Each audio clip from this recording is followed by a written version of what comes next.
This episode is proudly brought to you by Optimum Financial Services Group. Optimum has the expertise to guide you through investment, tax, retirement, and estate planning, with a tailored solution to your individual needs. Our objective is to provide you with an optimum solution to protect your wealth. Optimum has expertise in medical aid, legal services, asset finance, and short-term insurance, as well as specialized services in commercial, marine, aviation, and personal liability. Don't choose the average, choose Optimum. Optimum Financial Services Group is an authorized financial services provider. Well, a very good afternoon to you, everybody. Thanks for tuning in once again. I've got an interesting guest lined up for you, fascinating, in fact, and we're going to get right into it. Sorry about the bit of delay. Had some technical issues, managed to get on top of that with all things computers and tech. It happens from time to time. But my guest today, Gerhard van Eeden, affectionately known as Gerry, is a well-known figure in the Eastern Cape and the Port Elizabeth flying community. He's a trained lawyer. He's a flying instructor. He's a business owner. He's an entrepreneur. He's soon to be an author too. He's a wonderful, smart guy. We're going to have a nice conversation lined up. So please stay tuned. My name's Alex McPhail. This is High Performance Teams.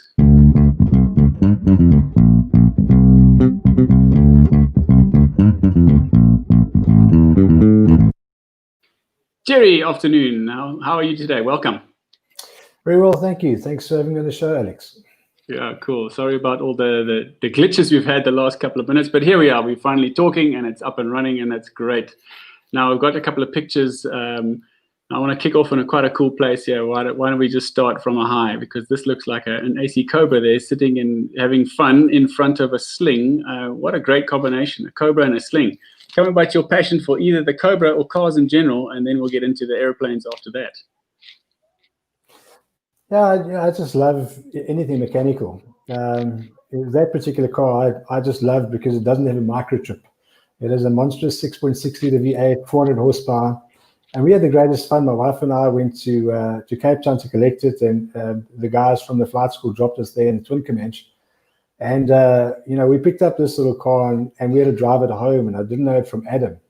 And, it was like having my girlfriend back, blonde hair in the wind, and we drove it from Cape Town. We overnighted in the wilderness, and then we drove it, the rest of the way the next day. And it was just the most phenomenal experience.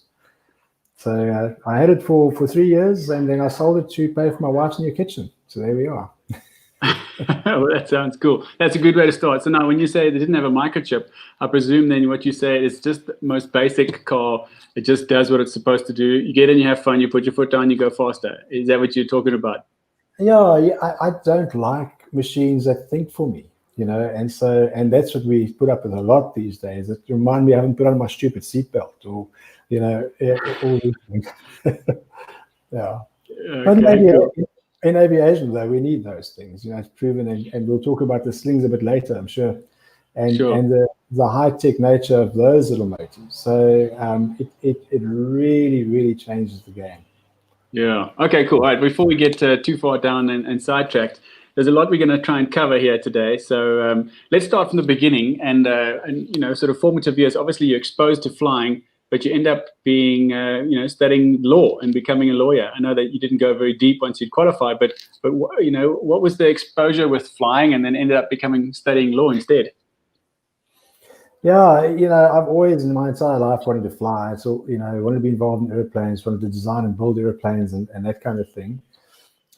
It's a very, very long story, Alex, and don't want to get into all the details, but all I would say is that I went to study law to satisfy other people's idea of where my life needed to go. I basically promised them I'd go and get an education before I went to my crazy thing of flying. And I had the most fun in the world. My 5 years at varsity, I got my 50% for every exam. Didn't waste any energy then. 50%. No, I taught my kids if you get 51%, you worked at 1% too hard. But anyway, it ended rather abruptly one day when I qualified and I was working in the law office as an article clerk. And I was driving to work on a Monday morning, and as I crossed went down a Walmer Boulevard and down the hill, the ocean lay in front of me, and I thought, it is 5 days to Friday. How am I going to survive? And right there, I thought to myself, Gerhard, what are you doing? Why are you living like this? And I walked in the office and I told my boss, this is it, I'm quitting. And so I put that behind me I've never been sorry for my law degrees. It's helped me every day of my life. It's really been a fundamental, just such a great base to work from. But I couldn't tell you how pleased I am that I had the courage at the right time to make the change and to follow my passion and to get involved in aviation. It's been incredibly good to me. Okay, cool. Well, I'm not going to let you off the hook so easily there. So you've mentioned a couple of things. I won't zoom in too much on encouraging the 50% because that's a whole conversation which I subscribe to at times and other times not. But let's talk about the idea of doing something that someone else wants you to do. Look, they're not saying, hey, would you mind doing a paper route to just get some pocket money once a week for a year? To study law for 5 years is a proper slog. That's not some Mickey Mouse, just keep you busy for a short time. Doing something for someone else and qualifying as a lawyer, that's no mean feat. How did you motivate yourself to get through? Because that's a lot of hard work. Are you just naturally gifted? Does concepts snap easily for you? The law is very logical, and people say you read law, and that's exactly what it is. If you spend enough time reading, well, then you get through law. It was something that I have a very logical way of sort of thinking, and so it appealed to me. They always say when you go to university, you get put in a box, and lawyers think like lawyers, and accountants think like accountants, doctors think like doctors, and so forth. And I really believe that's very true. And so when my brain was taught to think in a certain way, and it's something that I've really enjoyed. It's something that I've you mentioned briefly, the whole author thing, and it's a book on science. We might talk about it later. But it's helped me so much to see arguments, and to keep track of a good argument. There's always an argument. Okay, so if I understand you correctly, you were quite adept at studying law, even though it's not something you wanted to do forever. Your make and model kept you into the, being able to get through it because you naturally, it aligns with the way you think. Yeah, I would say my goal for every year was if I could get to the end of the year and if I've just passed, then I've done with my life what I was supposed to do in that year. And it gave me a sense of purpose. Just pass, just get through this.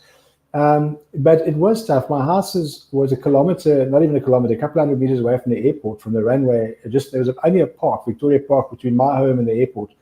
And I'd sit there on my balcony studying law and I could see the little training aircraft going around and around. So that was tough, eh? I built model airplanes. I think you saw my model airplanes. I have like 120 of them.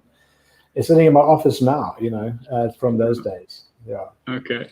All right. So I don't want to carry on too long on this because we've got lots of other things to talk about too. But the last point really is that, was it the common hurdle between youth and parent that just can't afford to do flying, or was it the classic argument, that's not a real job, go get something real and then you can fly afterwards? What did you face as a person wanting to fly and going to university instead?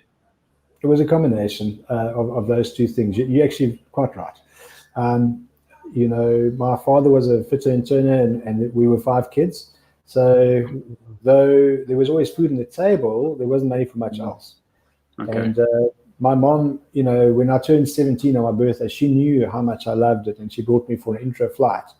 And I flew on KEO in Port Elizabeth, little Cessna 152 that the whole world knows, with Robbie Burt, and it cost my mother the princely sum of 20 Rand, my whole intro flight.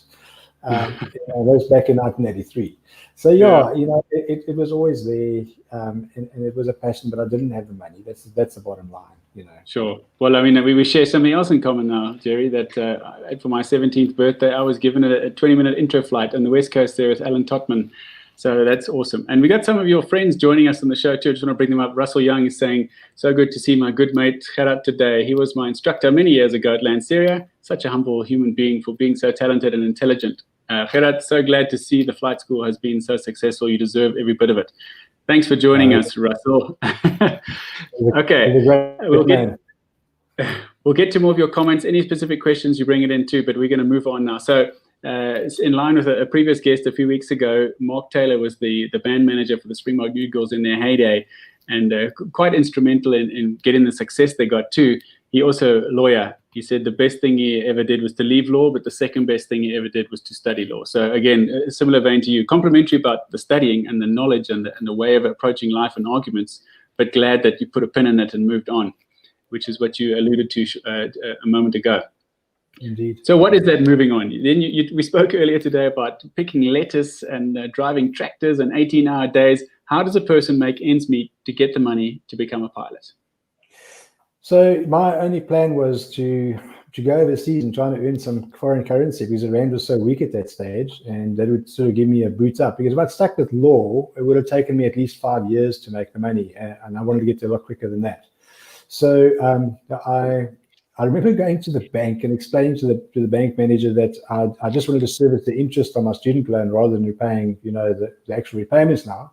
And she looked at me and said, "Well, you damn surety for this." So the little bottom lip quivered, and I went down and we actually bought a hot dog cart, and I sold hamburgers and hot dogs to my lawyer friends in town. And then I drove it, and the main clientele was prostitutes. So I could tell you so many stories about driving for Herters, but I won't bore you right now. But anyway, within a couple of months, we had enough money. My wife came with me. She's a teacher, and she put a job on hold. We went to the UK, long and the shorties. We literally lied our way through customs. We didn't have 2 cents to rub together. And we worked on a lettuce farm and planted lettuce, worked really hard, and made my money in about 4 months, most of it for the com. So it was just, it's one of those times, character building stuff, and you look back afterwards. I mean, then you're scared, but afterwards, it's such an adventure. And I love that time. Yeah. Okay. Well, I mean, it's also, I wouldn't say it's a common story, but making ends meet any way possible, just to get to that next goal of aviation, because it is one of those funny things, isn't it, Gerry, that flying, if it's something you've thought about, I mean, if you go back a couple of 100 years, Leonardo da Vinci's quote, "Once man has tasted, seen flight, forever he'll turn his head towards the skies." So it's the same thing. If you've thought about it ever, or if it's a part of your plan for your life, you're not going to let go until it happens. It's just one of those things that you'll make it work until it, whatever it means. Is it 2 years, 5 years, 10 years to get the money or the opportunity? But people don't let go, and they go through with it. Yeah. So you didn't let go, and soon after qualifying in a com, then you had another nice step of fortune to become an instructor at a very reasonable rate of learning to become an instructor. You want to share that story with us? Yeah, so I finished my com, and it was quite a thing. It's not easy, Alex? For anybody there who doesn't fly, it was much harder than getting a law degree. Really? Oh, absolutely. Okay. Absolutely. I don't have a law degree, so it's comforting for me to hear that. Well, not just the academic subjects; those are tough. But I struggled with air flying, and I don't know why now, because now flying is easy. But back then, I really struggled. For those little numbers to become a 3-dimensional picture in the sky, I struggled with that. So, but anyway, finished, and then couldn't find a job, which is a bad time. It was 1999, and ended up in a corner cafe, punching a till for a couple of months. I tried to get an air freight company going. It's much harder than you might imagine, and eventually, my wife was heavily pregnant, walked in and said, "Look, I can't work anymore. This is, I've climbed up a tree after the child this morning, and this is as much as I can do."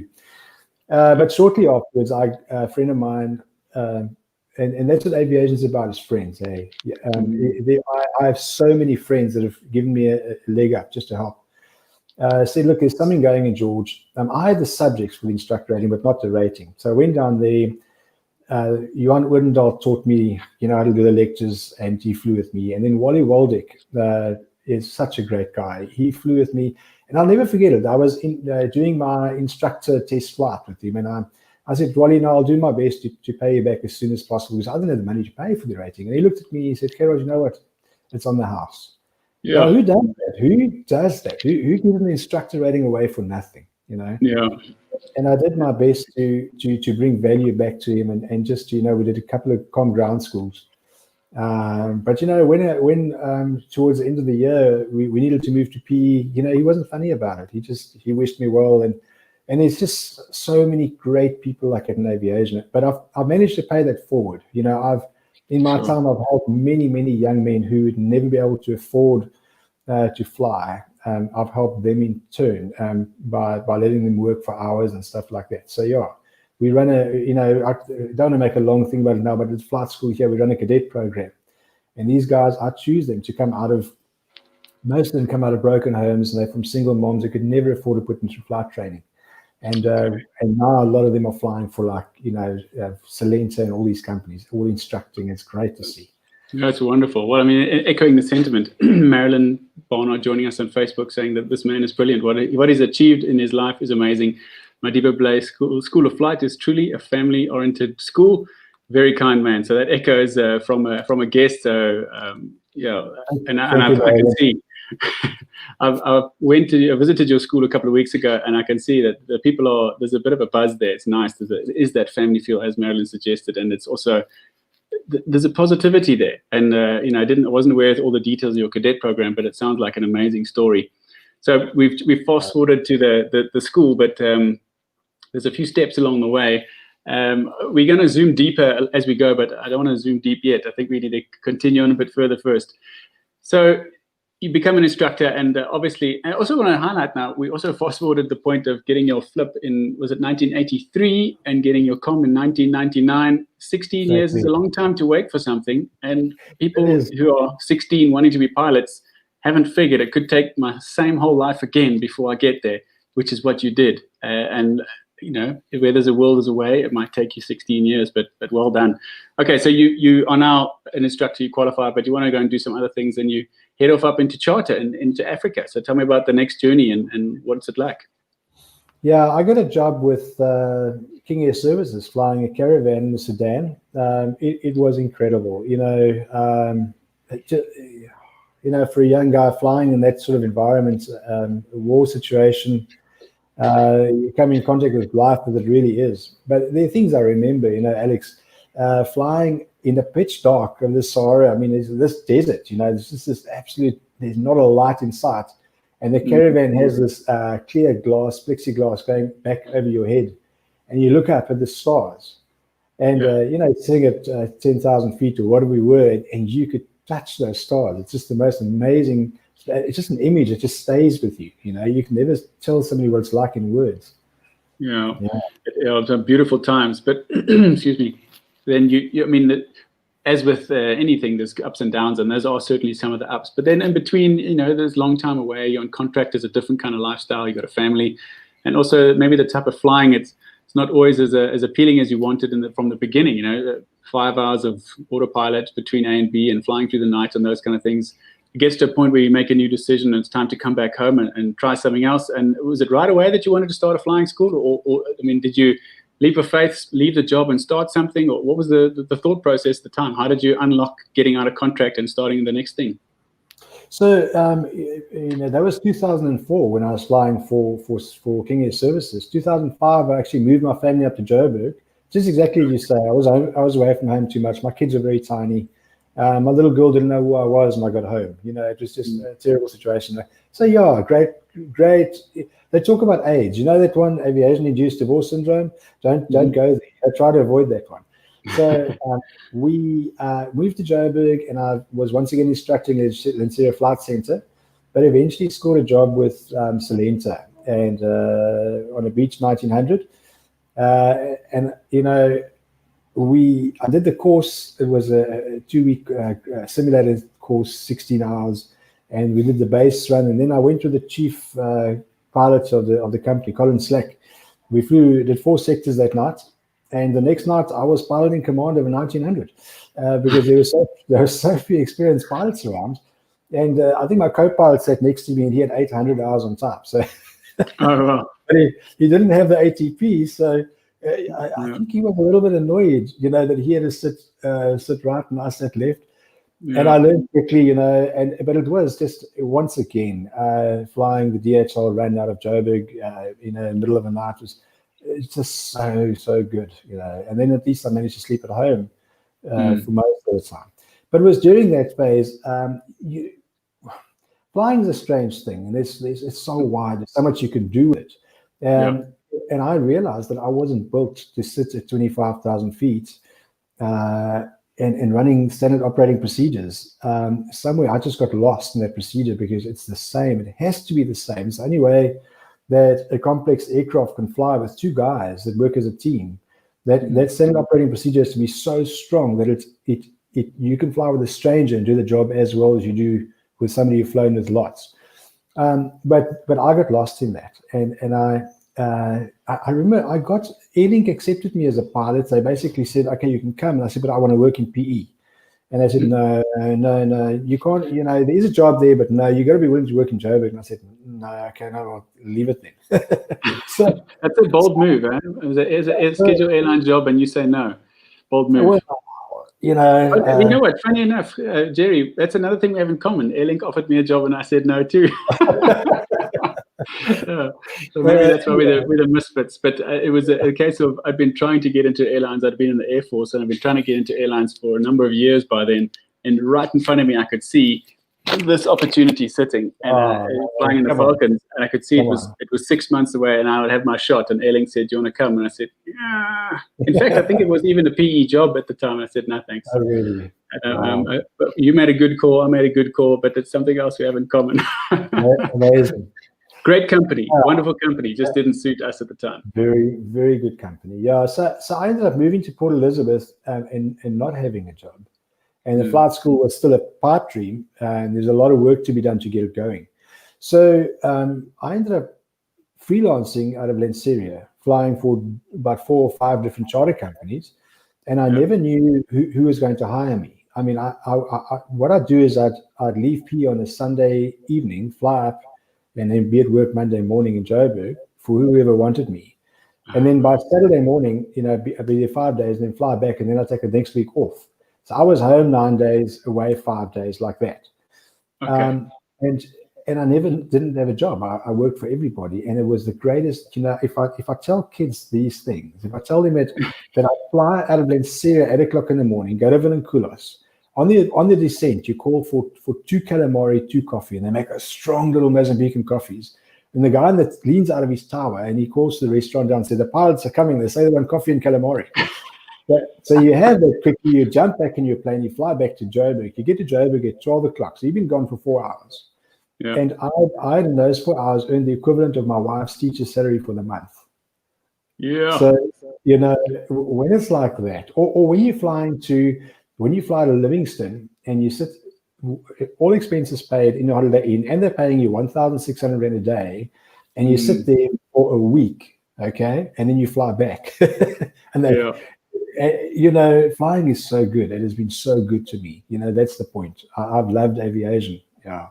Yeah, that is good. You got to take these little wins. I mean, it might sound queer to people that don't understand this concept of hopping in and out of airports, cross countries, etc., and ordering food ahead. But certainly that kind of thing is fairly common. Just getting involved and just making the most of, like, really extracting the best you can out of the situation. Which so far we've been talking for 20 odd minutes, and I can see that that's what you do. And you certainly made a good call by bouncing off a little bit 90 degrees to the common route and not going airlines.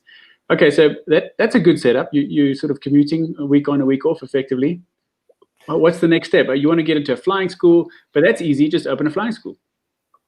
So it sounds easy enough, but when you get to the paperwork involved in the training procedures manual, or that you got to write and stuff like that, and then you got to get everything ready. In those days, I was very, very blessed. There's a guy called Neil Thomas. I think he flies for Comair now, and he was at the CAA, and he was the head of 141 as a training, and he had a very aggressive policy of getting flight schools running, and and I was so appreciative of that, and he gave me so much help, and he came down and approved the school pretty quickly, and then it was strange because we had the office and all the equipment and stuff, but the reality was it wasn't at the airport. And I had a huge problem with the airports company at the time, and they just didn't want me here. They didn't want to allow a flight school at the airport. Now, this is where my legal knowledge comes in, because I read the Airports Company Act, and they plainly weren't allowed to do that. They had to accommodate me. I don't want to bore you with all the details of the Airports Company and the whole way they came into being. Yeah, but I mean, I don't think there's too many pilots in the country that have read the Airports Company Act. So yes, your lawyer knowledge definitely coming through very strong there. Well, the stupid thing is that the act is like 10 pages long. It's so tiny. And it took me literally 15 minutes of reading, and I was very familiar with what it said. And they had an obligation to support general aviation and to build general. They couldn't just say, no, you can't come here. But I had to take them to court, literally. They backed down in the end, and they said, okay, you can go ahead. But even then, they wouldn't give me anywhere to be. So for the longest time, there was a flight school where I am now, which is called Abtrack at the time.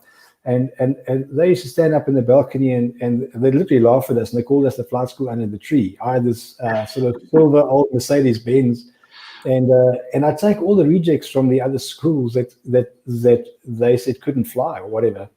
And then the guys would come, and these Nigerians, and I would have the old Mercedes, and I'd have all the auto sheets and stuff in the boot of the car, and we'd be signing out for the flights.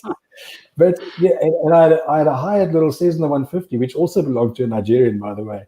So but we were a good school. I managed to fix some of those guys that they said couldn't fly, and I've got photographs of them in the cockpits of airliners, and it says proudly made in Madiba. Where some of these guys, in fact, those particular guys who held that particular post were actually quite sharp, but some of the guys ended up flying, nice airplanes. So I was very proud of having done that, of taking people broken wings and fixing them, and because flight instruction is 90% about people and 10% about flying. Yeah, isn't that just about everything in life that it boils down to the relationships, really? We could talk about mining or restaurant delivery or being a JSE listed company or flying instruction. It's the people that really make anything happen. And we just talk about, well, what is the mechanism of it happening? Well, it's through the people, and the product is X. So that's great. That approach. Absolutely. You got to put your arm around the shoulders of a guy and walk a road with him. And you got to be able to see, what a lot of instructors don't see. See where he's looking, see what he's doing. Sit next to him and pay attention to him. Because if he believes he can, then he can. But if he thinks he can't, then you got to get him to believe in himself. It's difficult. You're working with people all the time. Yeah, it is difficult. Oh man, it makes me think of so many things that my brain has just gone scattered in 8 different directions here. But one of the things that I can hang on to a bit is one of my guests a few weeks ago, Mandy, a tornado pilot from the RAF. She did this sort of part-time helping people maybe discover, particularly young girls, STEM, etc. And there was a young girl walking around dejected, and she took on a flight, and she, told her, look, that went well. You really did well. And the girl didn't really believe her, and she got the message across to her that really went well. I don't say that to all the people. You're the only person I've ever said it to. And the whole mood changed. And really, so that connection and giving people the self-belief, suddenly stand a bit taller and get their comm. Proudly made in Madiba, flying an airline or somewhere else in the world. That's a wonderful, wonderful payback to get that as well, just to see it. Absolutely. And that's why I love this job. It's just so rich in the whole people thing. It is so rewarding to see these young people arrive here, and then 2 years later walk out and they're proud, and they've really got a good qualification behind their name, and they can go anywhere in the world and be proud and do their job. Yeah, that's great. Okay, so at this point you're renting an airplane, but obviously the goal is to buy an airplane. So that's easy. Phone the bank and borrow the money. So yeah, it should be easy because I rented many more planes before I bought my first one, and some of them were very far away. Daryl Mann in Virginia, for instance, I think we hired 2 Cessna 152s from him, and some people in George. We hired a Cessna 150 and a 152 from them, and these guys all were AMOs, so they want to maintain their own aircraft. Now you got to fly the aircraft to them for maintenance and back. The logistical headaches. I could never do it again. Put it that way. I get tired just thinking about those days. Sure. So yeah, we had to get our own aircraft, and so eventually I bought the 150, the very first one that I leased from the Nigerian guy. We bought that one, and I really spent a lot of money. We did it up. We dotted that little plane up so beautifully. It was like a brand new little plane, stunning little 150 that we had. Yeah, so that was our first one. Okay, but you had a nice story about how you would eventually convince the bank, and it took so long. But you just carry on, and the bank took so long to get back to you because it's not a house or a car. It's something just a bit different. And by the time they got back to you, said, "Okay, we'll lend you the money." You're already buying your next one, and you kind of left in the dust. when we finally got slings, because these slings were yeah, I was just early on the bandwagon, but they were just the very best little airplanes ever. Okay, let's talk about the Sling. Let's just give it its justice. Yeah. So Mike Blythe, James Pittman, great guys. We had them on the show a few months ago.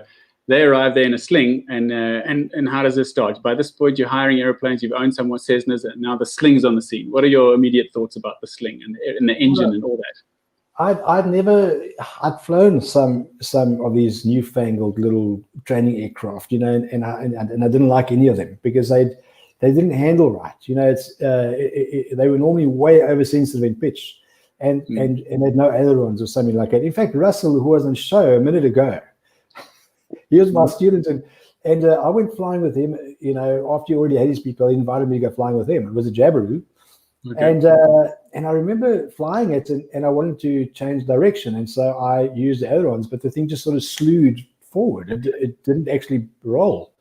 And I said, Russell, how do you turn this thing? And he said, no, you got to put in quite a lot of rudder. You got to. So I said, okay. I said, well, what do you do in a crosswind? He said, I haven't thought about that. And then one day Russell called me up and he said, Gerhard, you know that question you asked me about the Jabiru and the crosswind? I said, yes, Russell. He said, well, I went tumbling down the runway at Lanseria in one of these, and it was just turned into a whole bunch of plastic on the runway. It's just because I didn't have any rudder. I couldn't land in a crosswind. So it was quite interesting. All this to say that the Sling handled differently. I had a great flight with James a few weeks ago down at the Sling at Sling Aircraft, and it feels nice. It's responsive. The control harmony is good. It's comfortable. It's quick. It's nippy. Did you get a flight right away? Did they arrive in this beautiful looking thing and take you flying?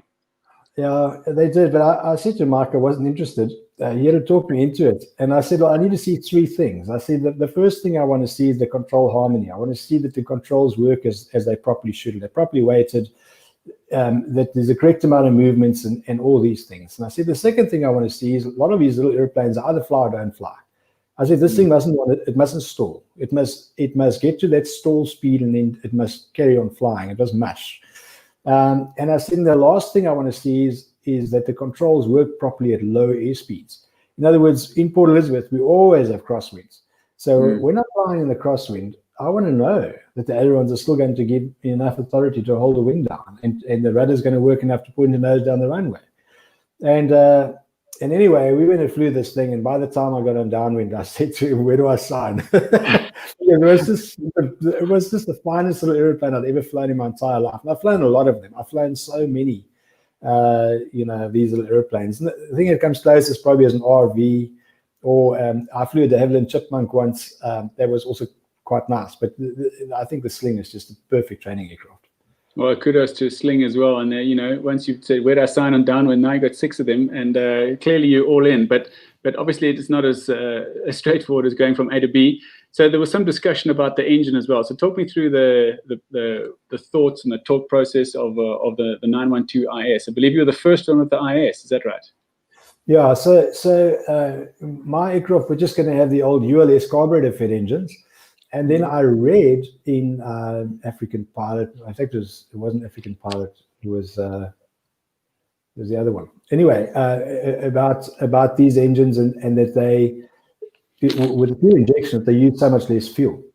And obviously in a flight school, your fuel burn is one of your very, very big expenses. And so the moment I heard, well, 5 liters less fuel burn an hour or something, whatever it was they were offering, I thought, well, let me go for that one. And I didn't realize that the engines hadn't actually arrived in South Africa, and the airplane factory hadn't actually figured out how to put them in the aircraft yet, because they're very, very different. There's a lot of extra stuff that goes into them. They fuel injected and they are electronically managed and so on. The upside is, okay, I had to wait a lot longer for them to sort it all out, and I got it. There's an upside and a downside. The upside was that in training, I know what goes in my fuel bowser, and I know what we pump into the aircraft, and we've proven that we burn about 10 liters an hour in our training environment, and it's car fuel, hey? So it's instead of our avgas here at Port Elizabeth is about $25 a liter, and even a Cessna 152 will burn 24 liters an hour. Now we got an aircraft burning 10 liters an hour, and it's car fuel, so it costs $15 a liter. Yeah. So it's a huge saving in fuel. The downside is that airplane factory weren't prepared for the 3.5 bar of fuel pressure. And so they had the rubber hose, feeding the fuel to the engine. It kept together for the first 100 hours, but then after the MPI, I had a little Italian guy who was just going on a solo nav towards his PPL, and he was out towards Blue Bay, and this hose let go. So obviously the engine stopped in short order. Okay. And then the fuel, there's a louver on top of the engine cowl, and the fuel came out there and all over the windscreen. He couldn't see, so he opened the canopy, and then he got it in his eyes. He was gliding towards the beach. He took enough time to call his mom and say goodbye. But he managed to put the aircraft on the beach, and he hit a dog, funny enough, and it collapsed the nose wheel. Otherwise, he probably would have been fine. And the aircraft was, he wasn't hurt in the aircraft. That's one thing I must tell you about Slings. They crash incredibly well. They're the most crash-worthy airplanes in the world. They always come back smiling, and they cost around anything to fix again. But anyway, I digress now. So we learned about Rotax engines. We pioneered that engine. We pioneered the airframe, the Sling airframe. And to this day, we have the highest hour Sling in the world. I think my fleet of 6 have almost 30,000 hours on them now. That's amazing. Yeah, it's been an incredibly good aircraft for us. Yeah. Sure. No, well, that's good, and testament to a great South African product too. And I spoke with James and Mike at length about this too, specifically about the engine. Now, you from a not only a pilot perspective, from a business perspective, it makes sense, and it's modern tech. I mean, okay, so we started off the show with talking about the AC Cobra, but there is a bit of a resistance to this modern aircraft engine. Sounds different, looks a bit different, etc., etc. But it's a beautiful thing, and bringing your lawyer background and understanding paperwork, you're now going down a new venture. I don't know if you want to share some of your new ventures with the Rotax engine and what you have in store for us there. Is this something you want to talk about? Yeah, absolutely. So for a long time, the Cessna 152 is an incredibly good airframe. It's safe. It's very robust. It really is a good, well-proven airframe. And I've just come across so many of them lying around the country that you can't give them away. When the engine is time expired at 2,400 hours. The first thing is the engine never makes it. It makes it about halfway, and then the blow-bys and the cylinders are such that you do your top overhaul, which is very expensive. Yeah. But to overhaul the engine is 450,000 rand if there's nothing wrong with it. And there's always something wrong with it because they're all getting old now. Yeah. So it costs a lot more than that. Whereas I can buy a brand new Rotax engine for substantially less than that. Okay. So I started thinking, and then you've got the lower fuel burn, plus with the 152's tanks it provides 100 liters, which is for the 152 is going to give you 4 hours endurance. But because we burn so much less fuel, you're going to stretch that to much more like 8 hours endurance. So you're turning the 152 into a much better aircraft. So I decided to have an STC, a supplemental type certificate, apply for that at the CAA to change the Cessna over to fly with the Rotax engine. It's the same power. It's just modern. Do you know that the Cessna 152 is Lycoming engine, Lycoming 235 LC. It was first designed or certified in 1942. Oh, I thought it was late 50s. 1942. Yeah. Wow. You're even older than that. The Japanese attacked Pearl Harbor in December of 41. To give you an idea of how long that was ago. 80 years ago. Yeah. And people are swearing by it because there's a legacy issue of nostalgia as well. But back to the modern tech. Okay. So now, 80 years old versus new. I applied to the CAA for this, and they just said no. They wouldn't do it, and I said, but you have to, and they said no. You engage lawyer mode again and go back to the books. Well, we did. I had to literally take them to the Department of Transport's tribunal, and I must tell you, Alex, in our country we're often so critical of our country and people in leadership and whatever else. And I chewed my tongue. Those people at the Department of Transport were so sharp, hey? And they literally said to the CA, listen, stop your nonsense. Let the man go ahead with these projects. And so we did. And so it's done nicely. The cowlings is on. It's getting there. I think in another couple of months we should have the aircraft airborne. Very, very excited about it. Yeah, it's amazing. I mean, I remember walking in your hangar there. I just stood flabbergasted that you can have a Cessna with a Rotax and a ZS number plate. You know, that's just amazing to have that whole combination of things. And yeah, absolutely. And so, you know, challenging expectations and challenging the norms, there seems to be a theme that runs through your life too. You know, you'll do what's required of you, but not for nothing. We're going to get through law, but then I'm going to go back to flying. You're going to set up a school, but okay, if you want it in those terms, I'm going to make sure it's done properly. And now with the sort of technical, going back to all things mechanical, it's going to be a wonderful output. I look forward to see the end result of the Cessna with the Rotax engine. But this a nice opportunity to bring it into the conversation about your book. So what I've seen and heard from you in the last while, and certainly comments coming from people that know you, you think a bit differently, but certainly think is something you do a lot, and you analyze, and you've got time to understand and process things. So your book is a science topic book. So maybe just share the thought process of why you want to write a book in the first place. Why does someone sit down and say, I'm writing a book now?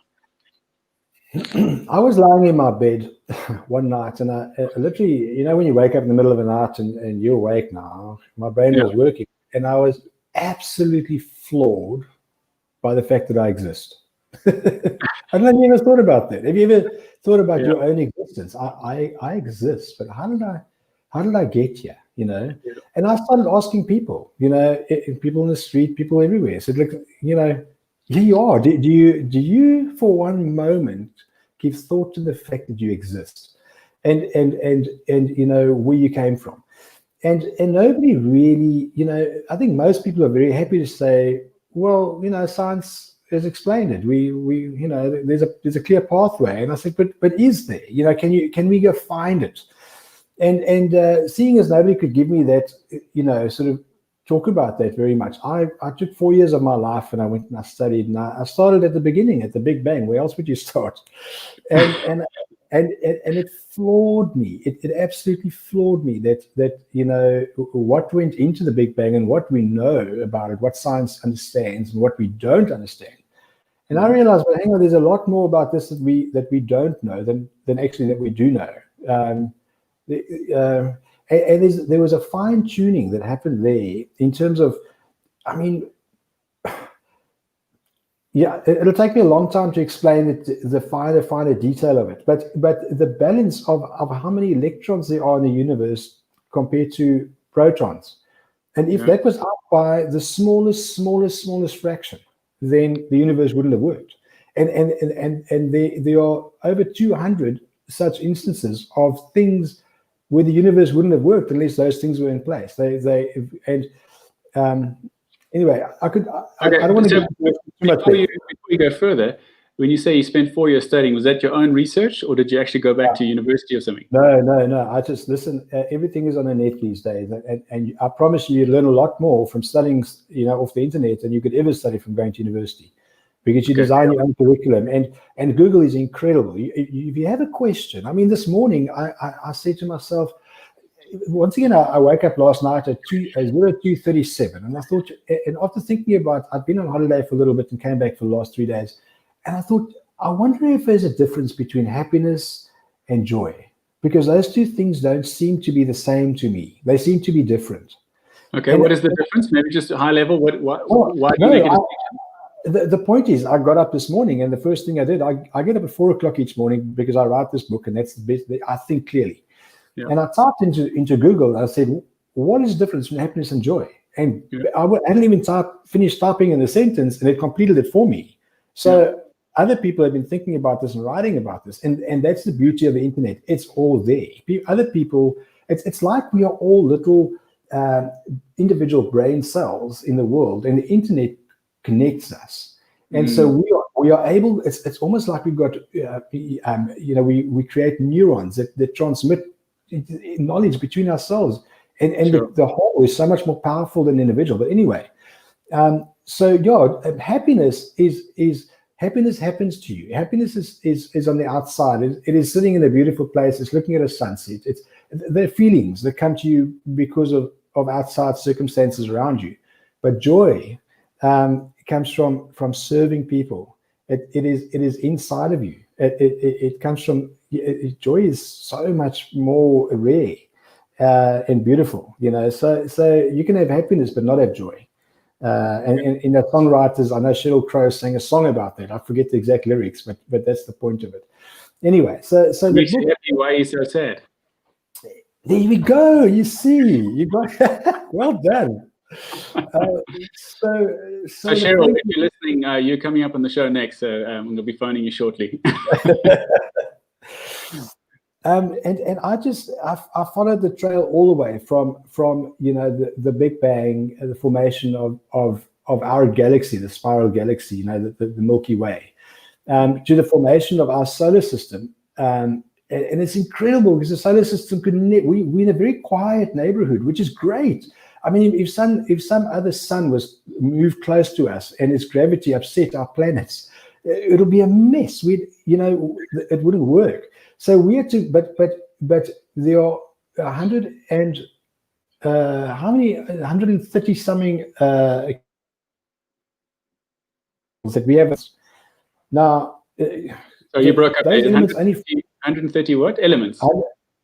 Yeah, different kinds of matter, different atoms, and the point is that the universe only has helium and hydrogen. That's all it has. So where do those other ones come from? Well, the point is they get formed inside of a supernova because that's where they get crushed. That's where there's enough heat and pressure, and to push these neutrons together. And the more neutrons, that's how you get to different elements.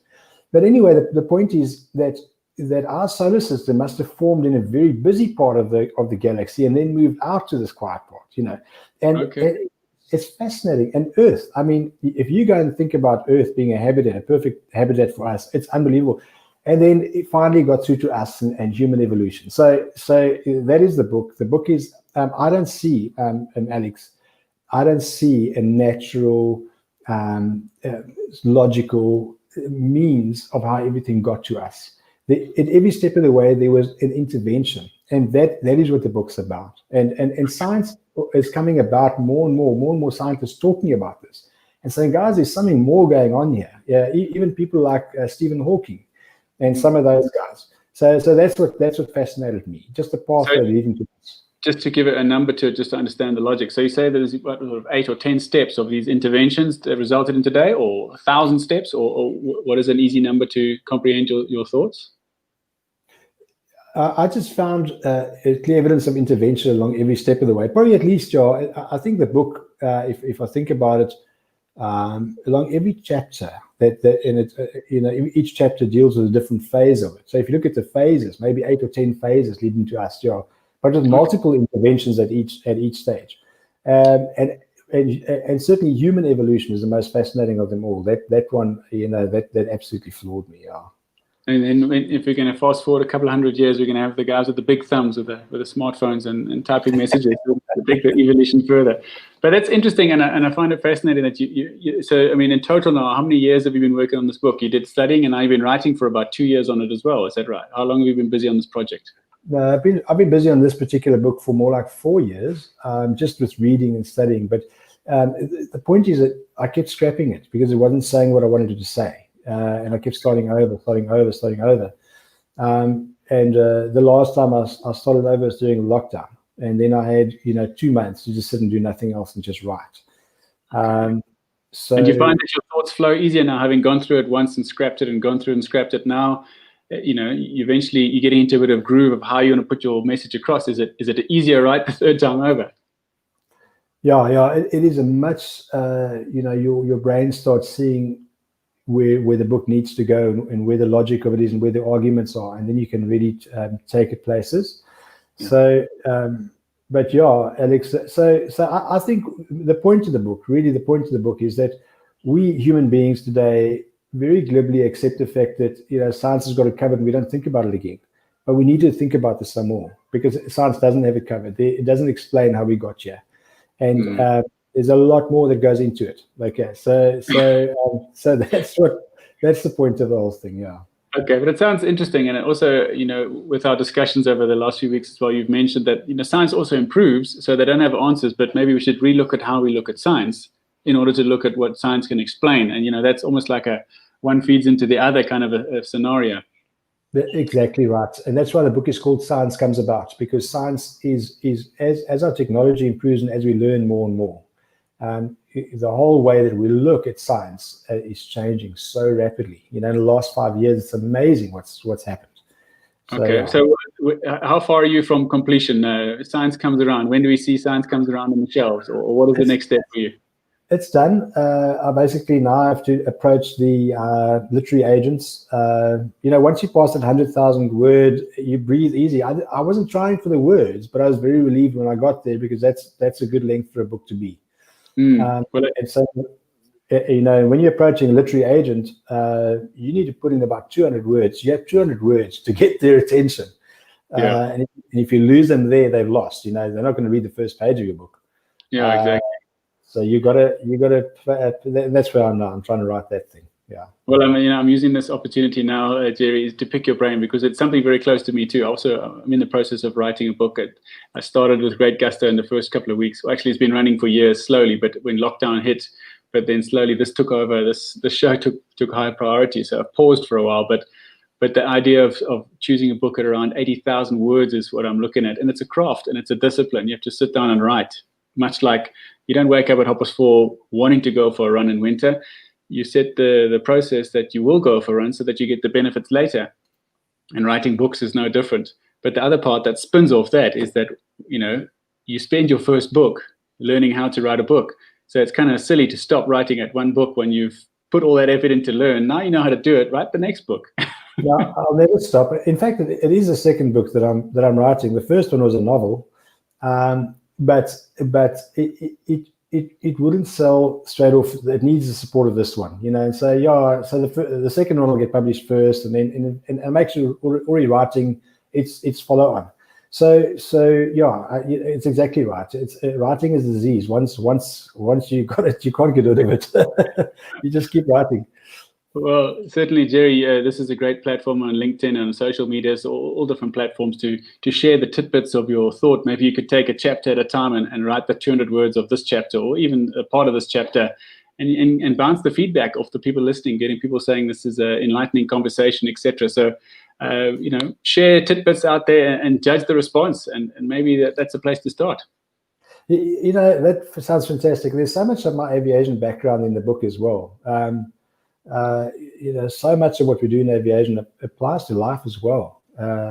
You just think about if aliens had to come here, let's say a couple of thousand years from now, if they had to dig up aircraft airframes, and they looked at the structures, and if you can look at the structures that the skeletons we dig up, and it all looks like different species. Each different aircraft type would be like a different species, but they're all designed on the same principle, with spars, a front spar, a rear spar, the ribs, the skin, and the fuselage, your stringers and your longerons and bulkheads and so on. So they all, even if it's a chopper, they're built the same. So it's amazing how that works. How it all carries over. Yeah, I have never thought about it like that. When I wake up tomorrow morning at 3 a.m, that's what I'm going to be pondering, digging up old aircraft and see what historic animal they represent. Yeah. Gerry, it's been wonderful chatting to you. I've had lots of comments. I've kind of gone through them because I'm so stuck in the conversation with you, but there's some people that have been enjoying it, and you got a wonderful message at the end here. Yvette saying, best husband ever. So thanks for joining us, Yvette. She's biased, but then I did sell my Cobra to pay for her kitchen. Yeah, well, not too many guys have done that, so that's awesome. It's been wonderful chatting with you, Gerry, and I look forward to when your book comes out, and also coming back down to the Eastern Cape and spending more time with you guys at the Madiba School of Flight. Thanks for enlightening us and sharing your passion today, and I wish you all the best with getting the book out there. Thank you very much for having me, Alex. It's been fantastic being here. Thank you very much. Cool. Have a good one. Thank you. Well, folks, it's been interesting. I hope you've enjoyed it as much as I did. Please stay tuned. We've got some more exciting guests lined up next week. If you want to follow Gerry on LinkedIn, he's about to start getting more active, and information, you can find them there as well. Madiba Bay School of Flight if you're looking for a great place to start learning to fly in a beautiful part of the world. Thanks for joining.